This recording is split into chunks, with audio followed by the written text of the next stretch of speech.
Hello everyone, this is Godzilla of One, and I'm here with another toy review, and today will be a bit of something more high-end and special, the SH Monsterarts Heisei Godzilla figure, namely the birth version of their Godzilla figure, which, one, if you don't know what SH Monsterarts are, it's basically the high-end collector toys that they make with high articulation, high posability, and all sorts of stuff. They're pricey, but they're worth the price most of the time. There's some spotty quality control here and there, but for the most part, it's really worth the price. As for this particular version of Godzilla, this is the birth version, which is basically the end of Godzilla vs. Destroy Us. Spoilers for a movie that's 10 years old. Godzilla Sr. dies, and Godzilla Jr. absorbs all of his radiation and grows into an adult. And this is the adult Godzilla Jr. shown at the end of the movie, which is kind of interesting for multiple reasons. One, this is to my knowledge, the only explicitly adult Godzilla Jr. figure we've gotten. I may be wrong, but I'm pretty sure this is the only one that's ever been released. At least in, a big price, higher price point, not just like a little Gashapon figure or something. And two, it's actually interesting because this is a repaint of one of their Godzilla Meltdown or Burning Godzilla figures, which in the movie, the suit we see for the adult Godzilla Jr. at the end of the film was actually Godzilla Sr.'s Burning Godzilla form suit, but with all the lights turned off. So it's actually kind of cool that they did that, where this is basically taking that concept and making a whole figure out of it, and it's a really good figure. But before we get into that, we are going to look at the packaging, which is freaking gigantic. There we have a picture of Godzilla in a nice pose, kind of ripping through the background. I love when they stylize like the cardboard like it with these slashes and stuff. Basically, normal font. Here's the interesting thing. SH Monsterarts is a new standard figure series that incorporates the Bandai action figure art under the theme of pursuing character expression through monster action. So essentially that's saying this is a high-end figure. This is I think a 2014 release, and it's still really good. And if we look at the back, again we have some this is really hard to fit in frame, but nice picture of Godzilla roaring, some poses from the figure right there. And there's Godzilla's head, a close-up of it. We'll get to see more and more showing off the atomic breath effect part, which we will get to. But here's the interesting thing. They actually show the model being hand-painted down there. Well, that's a Godzilla 2000 figure. But it shows that these have a bit more care put into them than your average, just random release figure. Which is, it's one of those you get what you pay for things. This thing has a huge price tag, but in my opinion, it's worth it, and we will be getting into that right now. As you can see, he is detail-loaded. The dorsal spines, all 3 rows of them, very nicely detailed. And I'll get to it when I compare them to size comparisons, but this is where you see a bit of the detail you're getting for your buck. Because it's not all overspray. There's not a bunch of overspray. They didn't just spray his entire spine gray. They painted each individual. I mean, there is a bit of overspray down here on the tiny ones, but that's kind of impossible to avoid given how tiny they are. And then, feet are nicely painted. Like, the nails are really nicely detailed because you can see kind of the slowly approaching into like his skin and kind of overlapping, like the skin's growing off of it.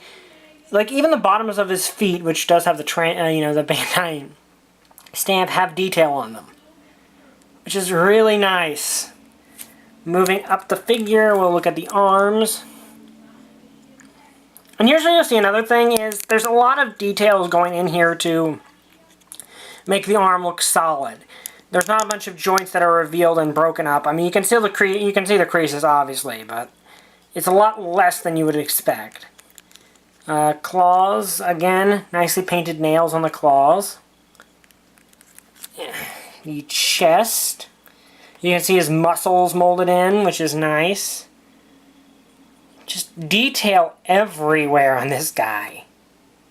And ultimately the head, which is definitely the Heisei Godzilla, who is probably, and I gotta move his tail so I can get a good shot here of his head. That's definitely the Heisei Godzilla, one of my favorite Godzilla designs. He is definitely, like, there's a reason this is the design that's often used as, like, the standard Godzilla, like, in a lot of things. And you can see this is the iconic Godzilla in a lot of ways. Even the inside of his mouth is painted. Individually teeth, the double rows of teeth that this particular Godzilla had. And some of them you can move the tongue. I'm pretty sure this guy you can't. Yeah, his tongue is molded in there, but it's painted. Little ears up there. Spikes on the back of the head. He is just detail loaded. And that's what you get when you buy an SH Monsterarts figure, is you get a really, really well detailed figure. And not only well detailed, well articulated. So, head is on a series of joints, so you can turn all the way that way, all the way that way, and look down that far with just the neck joint, up that far, jaw, mouth opens and closes. Moving down, we get the arms. And here's the thing, his articulation is a little bit more limited than a lot of figure arts, but it's designed to do what the, suit actor could do. So his arm can move, there's a limited amount of forward and back, but still enough that you can tell that it's moving. You can move out about that far, and I'm pretty sure if you arrange the joints right, yeah, you can get him forward that far. Bicep Swivel, which is actually probably one of his most free joints, because you can move it all the way back, all the way forward. So his Bicep Swivel is an extremely free joint. I'm pretty sure he has a double jointed elbow. It's kind of hard to tell, but he can straighten his arm all the way out, go to 90 degrees, which I feel is probably about what the suit actor could do.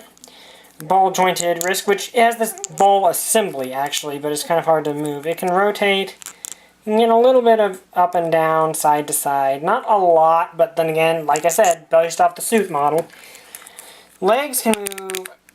Okay, my legs are a little different because this part, I'm not sure if this is factory assembly error or some issue, but his legs can move out that far on this side. Raise his leg up like that far, which is probably further than the suit actor probably could. Move back pretty dang far, actually. And forward, a decent amount. So got a decent range in that hip. The other hip actually on mine has different range of motion. Like this hip can move all the way up there, and can move all the way back there. Gets a lot more outward range than the other one does. He has no thigh swivel, but really, how could he? I'm not sure what the assembly is up there, but he does have a swivel above the knee. The knee is limited, but it gets enough movement to, and combined with the ankle, the secondary ankle joint here, you can get a decent knee bend on him, a decent articulated leg. And this is actually kind of hard to show, but foot is on a ball joint, and it has another ball joint up here. So you can get a decent amount of movement, and for stop motion people, you can make it look like he's walking. However, the biggest point of articulation with him is the tail.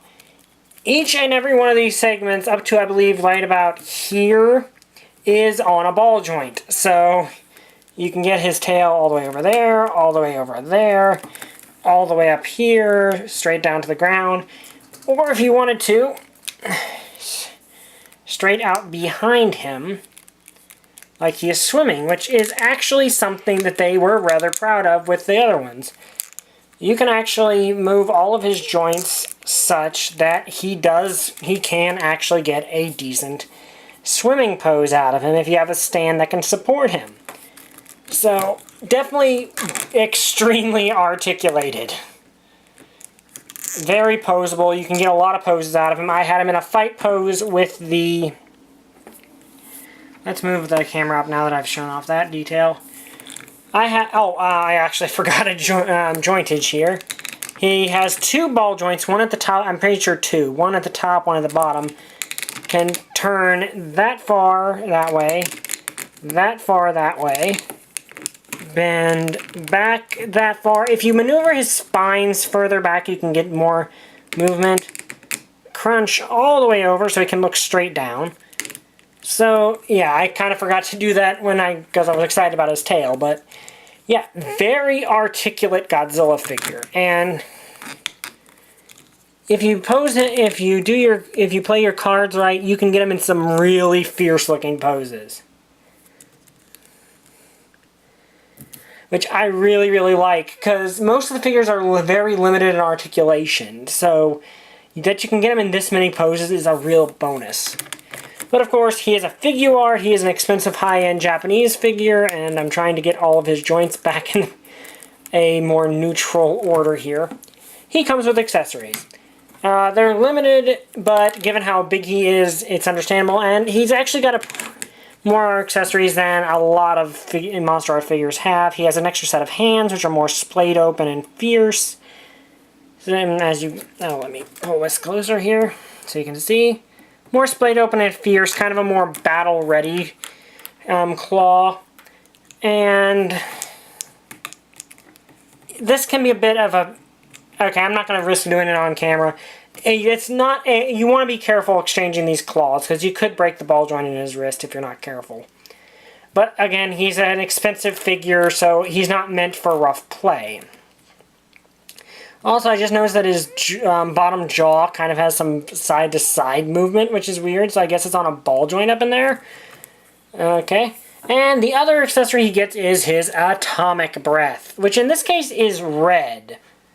Which is really weird, but I guess the implication they're going with is Junior, because he had already had his own radiation and absorbed his father's, he's a little bit stronger, so while he doesn't have a permanent spiral fire breath, he does have a he has a permanent red tint to his. I guess that's the idea they're going for here. Very nice to burst effect, though. This makes him more accurate if you're posing him actually breathing fire on something. Looks very movie accurate. I'm pretty sure this is just a recolor of the original Godzilla release's atomic breath. But he does come with a stand for it, which has this fire eruption shockwave look to it, which is really cool.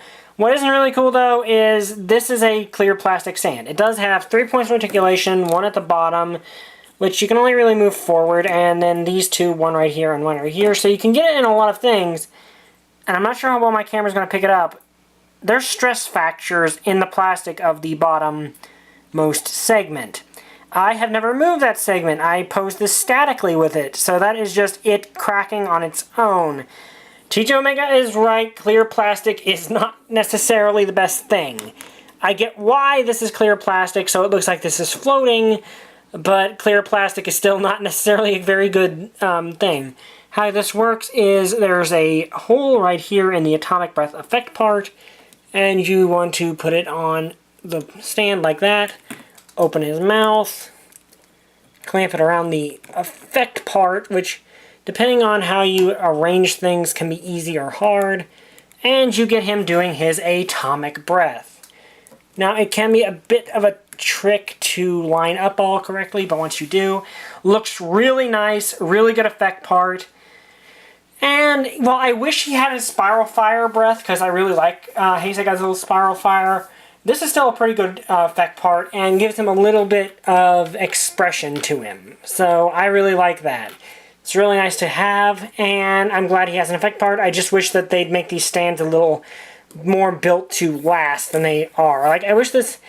It feels like they could make this out of some more sturdy material, like the bottom, maybe the bottom two sections out of a more opaque plastic, maybe, to make it a bit more...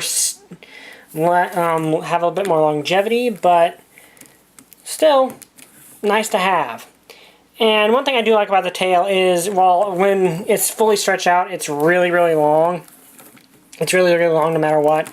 Due to how it works, you can actually make him a little more shelf-friendly by moving it around the right way. But anyway, on to size comparisons to give you an idea of how big he is. Here is a deluxe-sized Power of the Primus figure, so he's about the same size as a deluxe, which is why I had him fight. This is the Godzilla that I said was fighting the Terrorcons, by the way. And one thing I really like is he is in pretty decent scale with the Bandai vinyl figures. I mean, yeah, I think this Godzilla would actually be a little taller anyway, like maybe a tiny bit taller. This is Final Wars Godzilla, and they're about the same height. Final Wars Godzilla is a little bit taller. And here's what I was mentioning before. As you can see, he just got spray paint all the way down his back. Like, it's cheaper, but it's a cheaper figure where this guy gets individually painted back fins. So, you know, that's one thing that they do with that I think works well. And the bridge reference, I don't care what people think about it, I love that fic. Here's Mothra Leo from Rebirth of Mothra, who is, again, very nice scale with him. So if you collect the Bandai vinyls, he will fit right in with them scale-wise. A little bit, he is better detailed and better articulated, but he's still in scale. So if you want to have him like fighting the much cheaper Bandai King Ghidorah, he totally can, and he will look very nice doing it. So let's get him into a good combat pose. Also, well, actually, one thing I do want to show is, if you do him right, you can actually get him into a really nice tail whip, which a lot of Godzilla figures can't really do. So you can actually get him, like, giving a tail whip to a monster, which I really do like. He's not going to hold it unless he's hitting, like, unless you support him, because, you know, it's not made to do that. Well, it's made to do that, but it's not made to do that, so you're going to want to support him if you want him in that pose, but I personally find that a really cool note that you can do that. So let's get him into a more action-oriented pose. Yeah, like that. Anyway, there's one major gripe there's one major thing I do have to address with this figure, and that's an elephant in the room. Monsterarts figures are freaking expensive. This guy cost me $60, and that was cheap. Like, I managed to get this guy for $60, and that's a cheap price to get him for. If you want Monsterarts figures, you have to pay big bucks for them. Like the upcoming Godzilla, and now the upcoming Godzilla King of the Monsters Monster Art is about $70, which is a decent price. Their King Ghidorah, however, due to being freaking enormous, will be over $100. So, these are not cheap. They are in no way, shape, or form cheap. But you get what you pay for. You know, if you want just a nice representation of Godzilla, you know, their vinyls are typically a good option. And they're much cheaper. Even on the aftermarket, they are, a few years after their creation, they're still way cheaper. Where these guys end up in the aftermarket being about over $100. But what this figure has in, you know, being affordable, this figure has in just being way more top of the line. And just having way better construction and overall presentation. So it's completely up to you. To me, it was worth the $60 I paid for this particular figure. But I won't lie, they are expensive. So if you want a Monsterarts figure, you're going to have to decide, okay, is that big price tag worth it to me? And I can't decide that for you. I can just decide this guy was worth it to me. I love having him in my collection. And it's really nice to, like, think about, okay, this is Godzilla Jr., or, like, not Senior from Heisei. So, you know, you can post him in a lot of places that particular Godzilla would not make sense. Because this is technically, but you can still pretend it is Senior. So, kind of have options with how you want to play this guy in your collection if you have him posed with other figures. Anyway, I hope you guys enjoyed this review. If you did, like, comment, and subscribe, and try to make my live streams every Wednesday and Saturday. Wednesday this week will be Kingdom Hearts 3, and Saturday will be either Spyro Reignited or Okame. See you guys next time. Bye! I still don't have a catchphrase.